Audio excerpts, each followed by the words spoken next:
Telugu PMC ప్రేక్షకులకు స్వాగతం. Hi friends, మీరు గనక ఇప్పుడే మా ఛానల్కు వచ్చినట్లయితే మా ఛానల్ని సబ్స్క్రైబ్ చేసుకోండి. సబ్స్క్రైబ్ చేయడంతో పాటు పక్కనే ఉన్న బెల్ ఐకాన్ని క్లిక్ చేయండి. జీ తెలుగులో ప్రసారం అవుతున్న సీరియల్ కలవారి కోడలు కనక మహాలక్ష్మి మంచి కథనంతో ప్రేక్షకుల్ని బాగా ఆకట్టుకుంటుంది ఈ సీరియల్. ఈ సీరియల్లో హీరోగా విష్ణు విహారీ క్యారెక్టర్లో జయధనుష్ నటిస్తుండగా హీరోయిన్గా కనక మహాలక్ష్మిగా యుక్త నటిస్తుంది.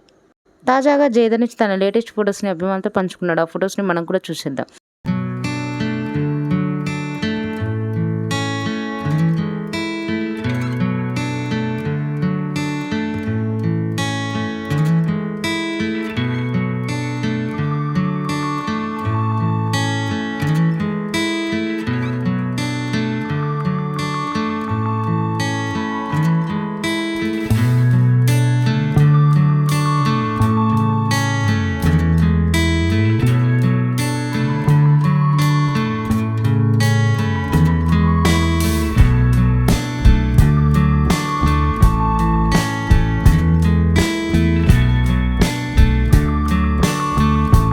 ఈ వీడియో మీకు నచ్చినట్లయితే లైక్ చేసి మరిన్ని టాలీవుడ్ లేటెస్ట్ అప్డేట్స్ మిస్ అవ్వకుండా చూడాలంటే తెలుగు పిఎంసి ఛానల్ను సబ్స్క్రైబ్ చేసుకొని పక్కనే ఉన్న బెల్ ఐకాన్ని క్లిక్ చేయండి.